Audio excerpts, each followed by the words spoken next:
Well, that was... That was terrible! How is it that our offense does nothing in the first period, yet it does a bunch in the second period? Well, at least in the first game it did. But that second game, we were outshot by almost 20 for literally all of the game. Like, that's horrible. Well, that is true. And Colorado coming to town isn't going to be much easier, but maybe we just have to have people, the prospects still need to develop. Terry, Comtois, Steele, those guys are the ones that I think you really got to focus on. They need to keep developing, and maybe we just got to have more crisp puck movement, making consecutive passes, and not habitually dropping it back in our own zone. Some of that is true, yes, but really, they need to score more goals! Whoa, let's not go too far. Like, the puck movement, as I mentioned a minute ago, it's got to be got to have stable puck movement, making consecutive passes, and just move. We just need movement and consecutive passes, and we just need to show some energy. There have been times in the few games where they have shown signs of good play, and then there's times where they show bad play.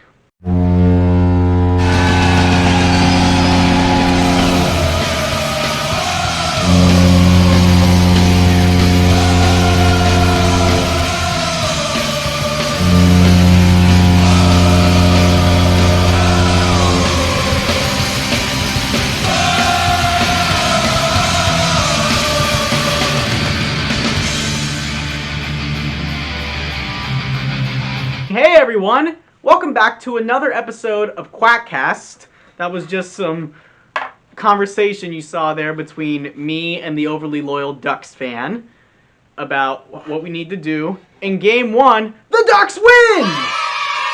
By a score of 1-0.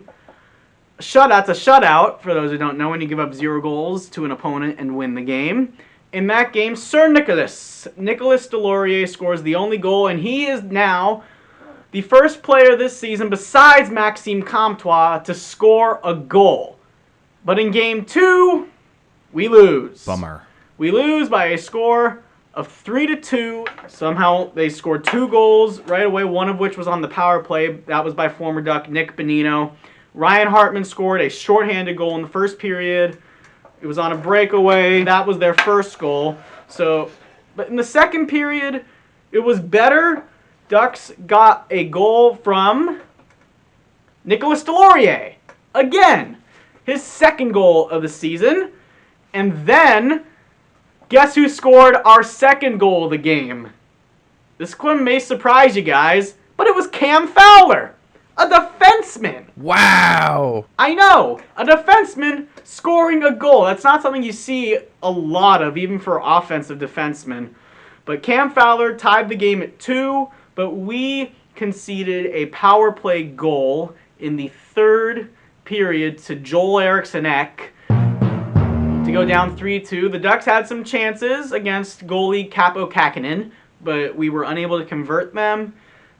We were overall outshot 32-24. I know we had said we were outshot by 20 literally all the game. Well, it was kind of that way. We were outshot by about 10, close to 16 shots.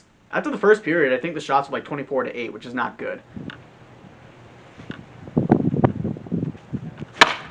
Whoa, that is a nice shot. So tonight, Friday, the day that I'm shooting this video, the Ducks are playing the Colorado Avalanche at Honda Center for both games of the miniseries, as I called it. It will be Philip Grubauer, their experienced goaltender, and likely going up against John Gibson for us. Bad news for us, though. Josh Manson sustained an upper body injury, they call it. This is the thing I hate about hockey. They don't specifically say where the injury was. It's the upper body, so assume face to somewhere in the chest right here. Out for 6 weeks. Not good. Max Jones is still out. The injury I read online was undisclosed. Can't really say much about an undisclosed injury. Brendan Gooley is still out with a hip injury, so he'll be out for about another 5 weeks. But Josh Manson, who's our best penalty killing defenseman, is a big loss. In this game tonight and in this series, some players you need to watch for. For the Avalanche, we'll start with them. Nathan McKinnon, number 29. He's their best player, very fast. He's McDavid-like in terms of his speed. He can really move that puck around. Also, Mikko Rantanen, big guys like 6'5", 230 on that same line wearing number 96. And the captain, I believe he's still the captain, Gabriel Landeskog, number 92 on the first line.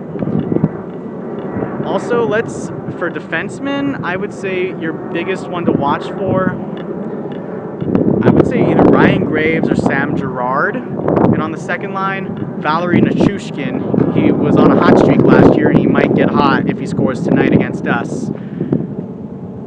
For the Ducks, I would say the guy you need to watch for, I'm still keeping Comtois on the list because he's still our leading goal scorer at 3 goals, Sir Nicholas Deslauriers, number 20, who in his last 7 games has 5 goals. Number 20 on the fourth line. That fourth line, though, has been really good, and I'm hoping he can keep up. Like Derek Brown on that line, he's the face-off ace, number 38. Carter Rowney's been decent, too, even though he hasn't really scored yet. He has a couple of assists already. But really, the line that we need to get going is the second line, containing Silverberg, Henrique, and Danton Heinen. Sonny Milano was on the big line tonight. Just a few notes. Let's see how it goes. Well, of course, expectations should be low for the Ducks because they aren't really that good. I'm hoping they can at least show effort in their games. Don't give up crappy goals is one of my first ways. Just like, if I was in the net, I'd probably give up a crappy goal because I probably stink at hockey. Let's see. I'm predicting for the game tonight, game 1 of this little mini series. This is game 5 overall in the season. I am going to predict, I'm going to be bold here, and I'm going to go with a victory for the Ducks and a score of, let's call it 4-3 regulation. And then Sunday, 5 o'clock game, I'm going to predict a loss at a score of 3-1 for Colorado. Well, please, my friends, tell me your thoughts to, well, first, the shot that I'm about to do. Okay, that was pathetic. You can already tell me that I'm horrible in the comments section below. Oh, you can't even hit a puck right! Well, I've done it for the last few outside episodes I've done of QUACKAST, so shush. Please be sure to like this video if you have not done so already. Be sure to leave your comment in the comments section below. Oh, he's terrible at hockey! I know I'm terrible at hockey. You could see by me trying to swing at a puck in midair on a very windy day when there's rain inbound this weekend. Subscribe if you have not done so already. I think I said that. Comment, like, turn on notifications. Alright everyone, please leave your prediction scores in the comments below. I would love to hear from you. Stay safe, and let's go Ducks!